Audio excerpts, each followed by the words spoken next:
Un incendie de forêt qui se propage rapidement. Dans le sud de l'Espagne, en Andalousie, des feux hors de contrôle sévissent depuis jeudi dans cette région touristique. Le bilan provisoire du sinistre est lourd. Au moins 12 personnes sont mortes et une vingtaine se portaient disparues. Les secours sont mobilisés pour les localiser et espèrent les retrouver en vie.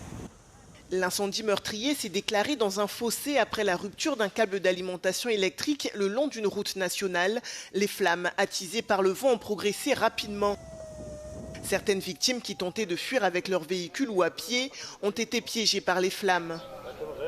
Con un susto que no veas tú, que no me llegaba la camisa al cuerpo, porque fue rapidísimo. El fuego era un Fórmula 1, el fuego.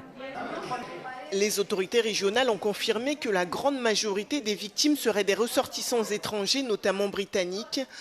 Alors que les feux n'ont pas encore été maîtrisés, des centaines de personnes ont été évacuées de leur domicile. Pour lutter contre les flammes, environ 500 pompiers et militaires ont été mobilisés. Ils sont aidés par une vingtaine d'appareils aériens. This is attributable to human-caused climate change.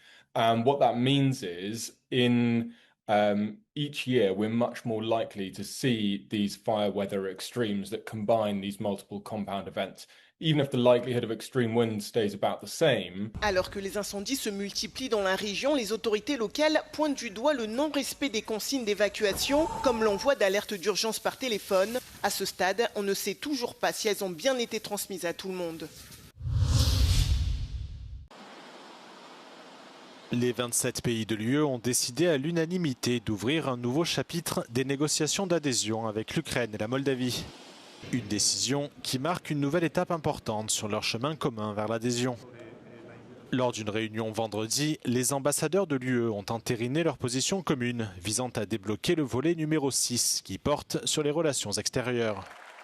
Cette décision s'appuie sur la dynamique créée par le changement de gouvernement en Hongrie, qui a mis fin à 2 années d'obstruction du processus d'adhésion de l'Ukraine.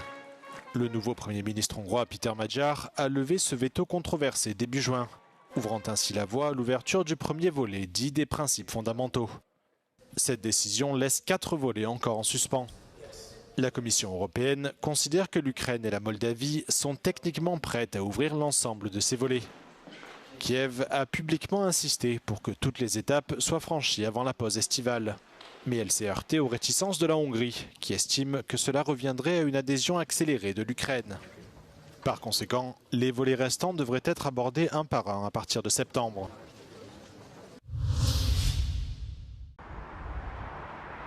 Cette année, le tourisme européen a fait preuve d'une grande résilience au cours du premier semestre. Le nombre d'arrivées internationales a en effet augmenté de 5% malgré un contexte mondial plus turbulent, caractérisé par une incertitude économique et géopolitique croissante.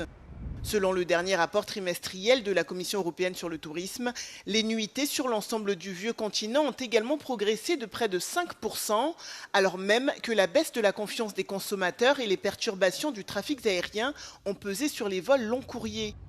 Cette forte expansion régionale est portée par les destinations phares du Sud et de la Méditerranée. La Grèce, par exemple, enregistre une hausse spectaculaire de 38% du nombre de visiteurs, suivie de près par l'Italie et Malte, qui affichent tous deux de solides progressions à 2 chiffres. Toutefois, les performances ont varié considérablement d'une sous-région à l'autre. En Italie, les dépenses touristiques n'ont augmenté que de 4% malgré une croissance du nombre de visiteurs, ce qui suggère une baisse des dépenses moyennes par voyageur. En net contraste avec cette croissance, certaines destinations ont connu un début d'année particulièrement difficile. C'est le cas de Chypre qui a subi une baisse de 18% et de la Turquie qui a reculé de 2%. Les 2 pays sont proches de l'Iran et du Liban, ce qui a fait hésiter de nombreux voyageurs. Concernant la situation économique mondiale, avec notamment une hausse de l'inflation, ici aussi, les touristes s'adaptent pour limiter les dépenses et se montrent plus sélectifs et beaucoup plus sensibles aux prix. Il y a aussi une autre tendance, des millions de voyageurs préfèrent reporter leurs réservations vers le mois de septembre, plus frais, plus calme et plus abordable.